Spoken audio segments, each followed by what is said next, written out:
Hello student, स्वागत है आपका मेरे इस चैनल पर। स्टूडेंट्स, यह महामैराथन की जो हमारी कंप्यूटर सीरीज चल रही है उसका यह पार्ट 7 है और आज हम इसमें बात करते हैं टॉप 20 क्वेश्चंस की जो हमारे मध्य प्रदेश जिला न्यायालय भर्ती परीक्षा 2021 के लिए बहुत ज़्यादा हेल्पफुल होने वाले हैं। इंपॉर्टेंट भी हैं, इसलिए बड़े ध्यान से इन क्वेश्चंस को देखिए क्योंकि यहाँ पर आपको प्रैक्टिकल भी साथ में करवाया जाता है।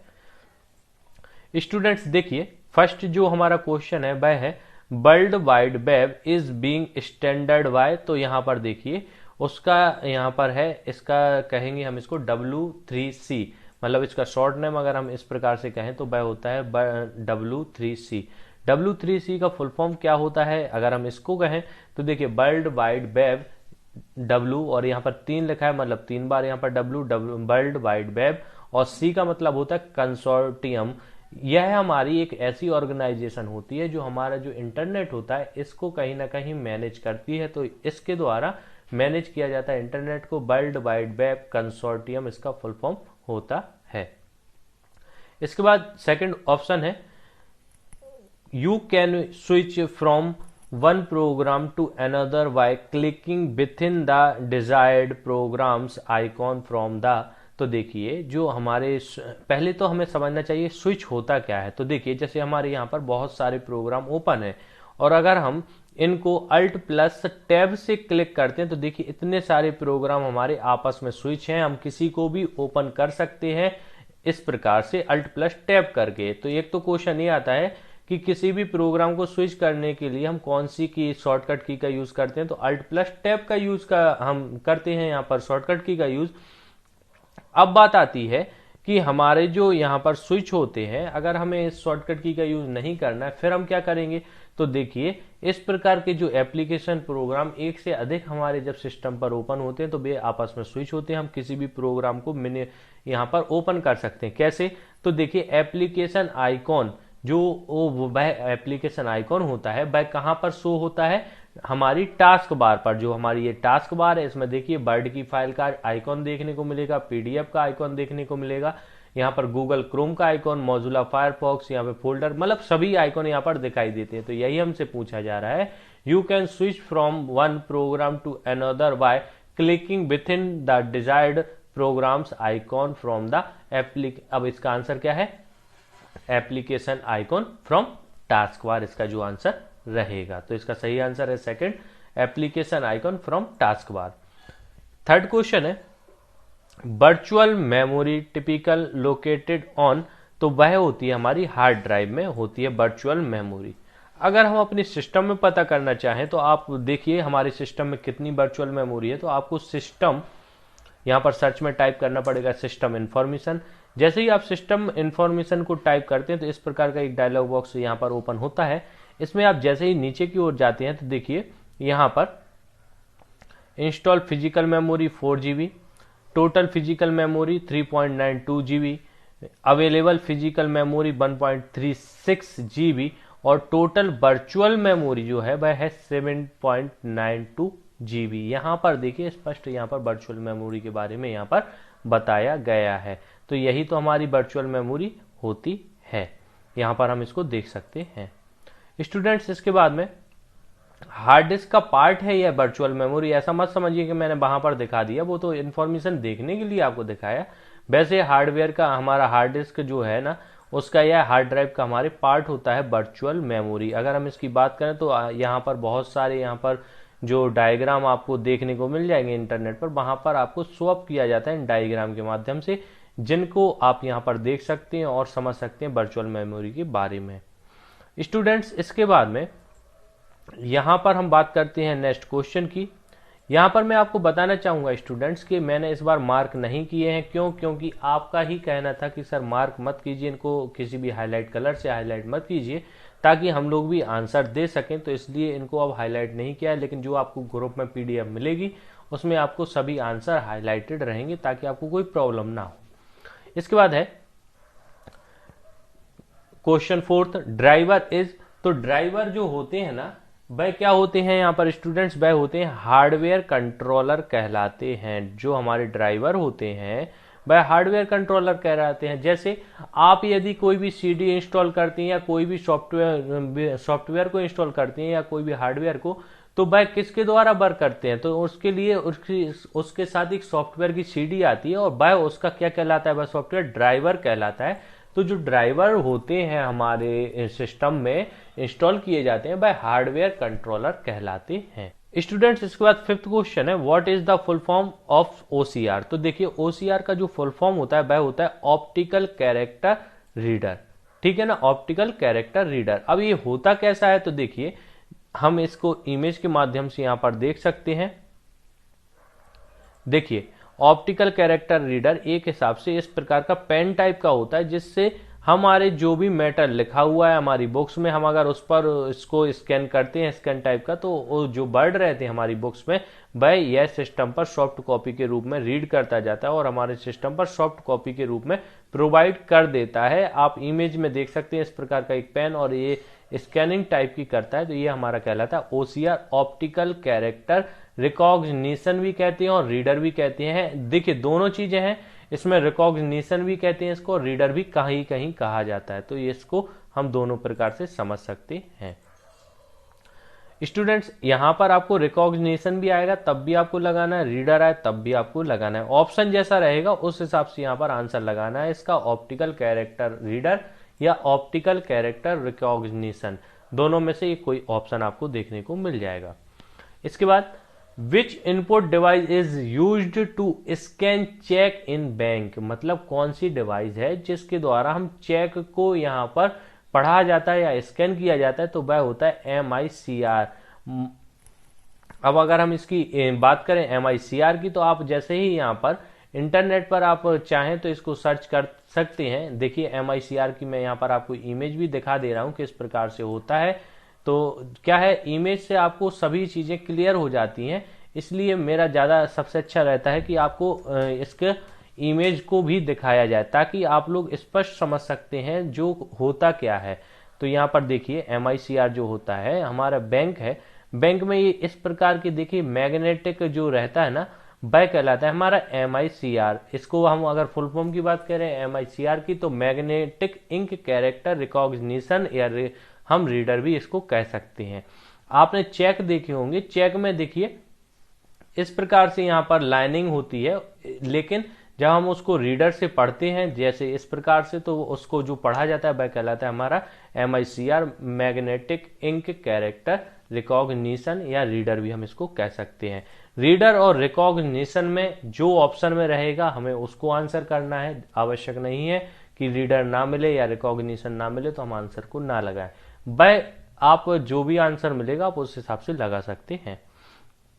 इसके बाद में क्वेश्चन नंबर 7 है, impact and non impact are related to. तो देखिए इम्पैक्ट और नॉन इम्पैक्ट दो प्रकार हैं हमारे प्रिंटर के। इम्पैक्ट और नॉन इम्पैक्ट में अंतर क्या होता है, तो इम्पैक्ट जिनमें आवाज आती है टिक टिक करके जो प्रिंट करते हैं, और नॉन इम्पैक्ट मतलब लेजर प्रिंटर जिनमें आवाज नहीं आती है प्रिंटिंग के समय। तो ये दोनों टाइप्स हैं हमारे प्रिंटर से। इसके बाद है वन निविल हैज। तो देखिए जो वन निविल होती है वह 4 बिट से मिलकर बनती है। जो वन निविल होती है वह 4 बिट से मिलकर बनती है।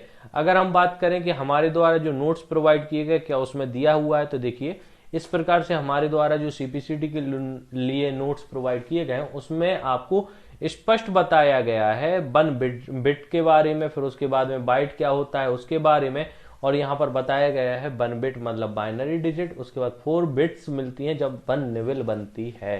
तो ये नोट्स बहुत हेल्पफुल है। अगर आप चाहते हैं कि कोड की तैयारी के लिए आप वीडियोस तो देख ही रहे हैं लेकिन आप और जल्दी ही आप स्टडी करना चाहते हैं तो इन नोट्स को भी आप परचेस कर सकते हैं। आप जो पूछते हैं कि सर कौन सी बुक हम मार्केट से ले लें, तो कोई भी बुक मत लीजिए, आप इन नोट्स को परचेस करेंगे तो भी आपका बहुत अच्छे से, क्योंकि मार्केट में इससे अच्छी बुक आपको हमारे नोट्स से अच्छी बुक नहीं मिल पाएगी। यहाँ पे सारा का सारा कंटेंट आपको मिलने वाला है। स्टूडेंट्स इसके बाद में नेक्स्ट क्वेश्चन है, what does an operating system do. तो जो हमारा ऑपरेटिंग सिस्टम होता है वह करता क्या काम है, तो देखिए हमारा जो ऑपरेटिंग सिस्टम होता है वह हमारी मेमोरी को भी मैनेज करता है, हमारी फाइल मैनेजमेंट को भी करता है और हमारी एप्लीकेशन को भी मैनेज करता है। क्यों? क्योंकि ऑपरेटिंग सिस्टम ही तो हमारे सारे सिस्टम को जनरेट करता है। हमारे यूजर और हार्डवेयर के बीच में संबंध कौन स्थापित करता है? Operating system. और जो हमारे सिस्टम के जितने भी हार्डवेयर हो चाहे सॉफ्टवेयर हो, उनको पूरा मैनेज करने का काम क्या कौन करता है? Operating system. और ऑपरेटिंग सिस्टम हम किसे, तो देखिए जैसे हमारा विंडो एक्सपी, विंडो 7, विंडो 10, ये क्या है? हमारे ऑपरेटिंग सिस्टम ही तो है। मोबाइल में एंड्रॉयड, एप्पल, और हमारा इसके बाद में आपको यहाँ पर मैक, लाइनेक्स, उबंटू, ये क्या है? ये सारे ऑपरेटिंग सिस्टम ही तो हैं। और यह काम क्या करते हैं? तो ये मेमोरी भी मैनेजमेंट करते हैं, फाइल मैनेजमेंट भी करते हैं और एप्लीकेशन मैनेजमेंट भी करते हैं। इसलिए इसका जो आंसर रहेगा वह रहेगा ऑल ऑफ द अबव। इसके बाद क्वेश्चन नंबर 10 है, what is the full form of TCP? तो देखिए इसका फुल फॉर्म होता है ट्रांसमिशन कंट्रोल प्रोटोकॉल। जो हमारी फाइल वगैरह ट्रांसफर होती है तो उसके लिए जो होता है ट्रांसमिशन कंट्रोल प्रोटोकॉल, इसको हम कहते हैं इसका फुल फॉर्म। अगर हम इसके फुल फॉर्म की बात करें तो यह भी हमारी पीडीएफ में दिया हुआ है। अगर आप चाहेंगे तो आपको जो ये पीडीएफ दी हुई है, अगर आप इसके एंक्रोनेम को अगर आप यहाँ पर देखेंगे तो एंक्रोनेम में जैसे ही आप इसको ओपन करते हैं हमारे एंक्रोनेम को, तो यहाँ पर आपको ट्रांसफर प्रोटोकॉल भी आपको देखने को मिल जाएगा। अगर आप इन नोट्स को हमारे लेते हैं तो आपको ये सब चीजें देखने को मिल जाएंगी। तो देख सकते हैं आप, अगर आप चाहें इसको लेना तो आप यहाँ पर ले भी सकते हैं। तो देखिए यहाँ पर टीसीपी भी दिया हुआ है और हमारे सभी यहाँ पर आपको मिल जाएंगे। टीसीपी क्या होता है? तो देखिए यहाँ पर transmission control protocol, already A to Z यहाँ पर एंक्रोनेम दिए गए हैं। कोई भी ऐसा एंक्रोनेम नहीं होगा जो आपके एग्जाम में और हमारे इन नोट्स में आपको ना दिया जा रहा हो। लेकिन इन नोट्स का चार्जेस अलग रहेंगे और सब्सक्रिप्शन चार्ज अलग रहेगा, ये आपको यहाँ पर स्पष्ट होना चाहिए। इसके बाद में नेक्स्ट क्वेश्चन है, इंटरनेट एक्सप्लोरर इज? तो देखिए सबसे पहली बात तो इंटरनेट एक्सप्लोरर एक ब्राउजर है। तो पहला ऑप्शन अन इंटरनेट ब्राउजर, यह एक ब्राउजर है। उसके बाद प्रोवाइडेड बाय विंडो ओएस। तो देखिए विंडो ओएस जो हमारा विंडो ऑपरेटिंग सिस्टम है उसके द्वारा इंटरनेट एक्सप्लोरर बाय डिफॉल्ट हमारे सिस्टम को प्रोवाइड किया जाता है, मतलब ये भी ऑप्शन ठीक है। इसके बाद an access point for world wide web. तो मतलब एक्सेस पॉइंट एक ऐसा है जो वर्ल्ड वाइड वेब मतलब इंटरनेट को यहाँ पर एक्सेस करता है। तो ये तीनों के तीनों पॉइंट हमारे इंटरनेट एक्सप्लोरर के लिए बिल्कुल ठीक है, इसलिए हम इसका ऑप्शन लगाएंगे ऑल ऑफ अबव। इसके बाद में क्वेश्चन नंबर 12 है, EVCDIC can code up to how many different character? तो इसमें जितने जो कैरेक्टर होते हैं, डिफरेंट कैरेक्टर होते हैं, वह होते हैं 256 डिफरेंट कैरेक्टर होते हैं। अब हम देखें अगर इसको ABCDIC को, तो इसका फुल फॉर्म होता है extended binary coded decimal interchange code. यह एक प्रकार की लैंग्वेज ही है। तो इसका जो डेवलप किया गया है IBM द्वारा किया गया है। तो आप इसको देख सकते हैं कि किस प्रकार से यह वर्क करती है और इसके कैरेक्टर के बारे में और इन्फॉर्मेशन ले सकते हैं। एक बात और मैं आपको बताना चाहूंगा, जैसे कोई क्वेश्चन आपको पढ़ाया जाता है और उसके बारे में आपको और डीप नॉलेज चाहिए तो आप नेट पर सर्च कीजिए, आपको सब कुछ मिलने वाला है। साथ में हमारे जो नोट्स हैं अगर आप उनमें भी सर्च करेंगे तो आपको हर एक टॉपिक पर आपको बहुत अच्छे से समझाया गया है, तो आप वहां पर भी देख सकते हैं।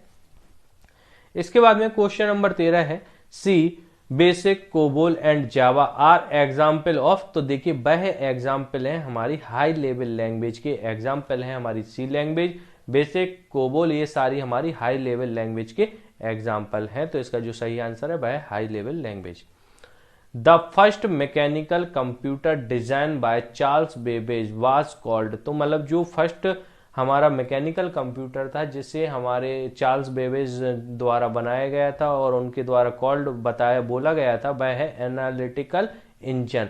अब होता कैसा है ये, तो यहाँ पर आप देखेंगे एनालिटिकल इंजन। तो इस प्रकार का जो होता था वह चार्ल्स बेबेज के द्वारा यहाँ पर इसको इन्वेंशन किया गया था, जिसको उन्होंने सबसे पहले कहा था कि यह एनालिटिकल इंजन के नाम से जाना जाएगा। ठीक है ना, इस प्रकार से यह है एनालिटिकल इंजन। अब हम बात करते हैं नेक्स्ट क्वेश्चन की, which key is used in combination with another key to perform a specific task? तो देखिए जो मॉडिफायर की होती है हमारी, अल्ट होती है हमारा या कंट्रोल होता है, यह हमारी मॉडिफायर की है और इनका हम यूज कैसे करते हैं, किसी एक और की के साथ में यूज करते हैं। तो जो इसका सही आंसर है वह है यहाँ पर कंट्रोल। अगर यहाँ पर शिफ्ट भी दिया होता है या अल्ट दिया होता है तो हम उसको भी मॉडिफायर की में मानते हैं। और उनका क्यों, क्योंकि अल्ट का भी यूज दूसरी की के साथ किया जाता है, शिफ्ट का भी किया जाता है और कंट्रोल की का भी अनदर दूसरी की के साथ में यूज किया जाता है, यह हमारी मॉडिफायर की कहलाती है। और वही हमसे यहाँ पर क्वेश्चन में पूछा गया है, which key is used in combination with another key to perform another combination with another key, मतलब दूसरी की के साथ में आपका कॉम्बिनेशन जो बनता है वह हमारी होती है मॉडिफायर की कंट्रोल।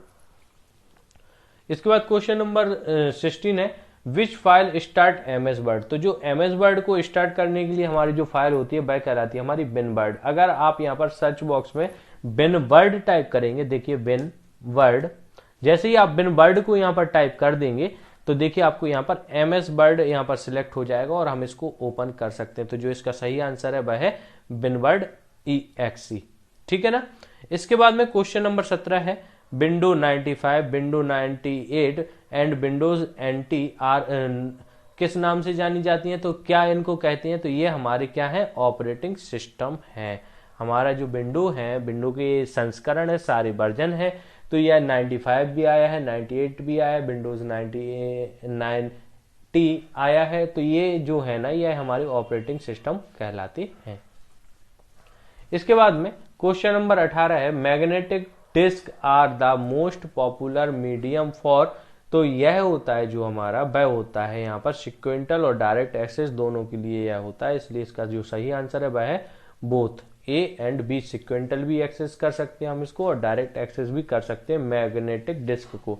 अब मैग्नेटिक डिस्क की बात करें तो जो हमारी हार्ड डिस्क होती है उसमें मैग्नेटिक डिस्क का ही यूज किया जाता है और उसमें हम सिक्वेंटल भी एक्सेस कर सकते हैं, हम डायरेक्ट भी एक्सेस कर सकते हैं। इसके बाद नेक्स्ट क्वेश्चन है, hardware device that are not part of the main computer system and are often added later to the system are. तो मतलब ऐसा पार्ट जो मुख्य पार्ट नहीं है हमारे हार्डवेयर का कंप्यूटर सिस्टम का और जिसको हम बाद में जोड़ते हैं अलग से, तो वह क्या कहलाते हैं, तो ऐसी जो भी डिवाइसेस हम जोड़ते हैं अलग से जिनका जो पार्ट नहीं है हमारे सिस्टम का पहले से, तो वह हमारी पेरिफेरल डिवाइस कहलाती हैं जिनको हम अलग से जोड़ते हैं। अगर हम बात करें इसकी यहाँ पर पोर्ट्स में, तो देखिए यहाँ पर ये पैरेलल पोर्ट्स कहलाती हैं जो अलग से लगी होती हैं, हम इनमें अलग से एक्सटेंड अलग से जोड़ते हैं, कोई भी डिवाइस वगैरह को हम यहाँ पर जोड़ते हैं। यहाँ पर आपको देखिए यहाँ पर बहुत अच्छे से आपको एक थ्योरी में देखने को मिलेगा, एक पैरेलल पोर्ट एक बाहरी इंटरफेस है जो आमतौर पर 1980 के दशक में शुरुआत की गई थी। इसका उपयोग पेरिफेरल्स डिवाइस जैसे प्रिंटर, स्कैनर और बाहरी भंडारण उपकरणों, मतलब यहाँ पर स्पष्ट आपको हर एक बात बताई गई है, यहाँ पर शब्द का भी यूज किया गया है। नोट्स आपको बहुत अच्छे होने वाले हैं, आप एक बार जरूर इनको अगर आप प्रैक्टिस कर रहे हैं, चाहे आप व्यापम के पेपर्स की, चाहे कोर्ट के एग्जाम की, चाहे CPCT की, इन नोट्स को जरूर आप यहाँ पर परचेस कीजिए, आपको बहुत हेल्पफुल होंगे। इनसे अच्छे नोट्स आपको बिल्कुल भी मार्केट में या कहीं और भी नहीं मिल सकते हैं। सभी एग्जाम को दृष्टिगत रखते हुए इन नोट्स को तैयार किया गया है। इसके बाद क्वेश्चन नंबर 20 है, पोर्ट्रेट एंड लैंडस्केप आर। तो जो पोर्ट्रेट एंड लैंडस्केप होते हैं यह हमारे पेज ओरिएंटेशन होते हैं। अब ये होते कहाँ हैं अगर हम इनको देखना चाहें तो देखिए ये हमारा MS वर्ड है। अभी हमारा किस प्रकार का पेज लेआउट है, यहाँ पर पोर्ट्रेट में है। अगर हम जाते हैं पेज लेआउट में और यहाँ पर हम जाते हैं देखिए ओरिएंटेशन में, जिसको हम कहते हैं पेज ओरिएंटेशन, हम जैसे ही इस पर क्लिक करते हैं तो हमें यहाँ पर दो ओरिएंटेशन देखने को मिलते हैं, पोर्ट्रेट और लैंडस्केप। तो यही तो हमसे क्वेश्चन में पूछा गया है यहाँ पर कि पोर्ट्रेट एंड लैंडस्केप आर, तो वह होते हैं हमारे पेज ओरिएंटेशन होते हैं।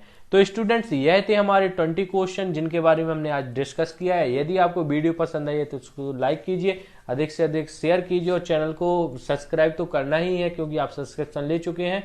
तो आप ही लोगों के लिए यह वीडियोस हैं, अन्य स्टूडेंट्स के लिए यह वीडियो बिल्कुल भी नहीं है। आप लोग अगर बहुत अच्छे से इसकी प्रैक्टिस करते हैं तो आपका कोर्ट का एग्जाम आपको कोई भी नहीं रोक सकता। इसके साथ में आप यदि BFM का भी एग्जाम देंगे और इसकी स्टडी करते हुए देते हैं तो आपको कोई भी सिलेक्शन से नहीं रोक सकता।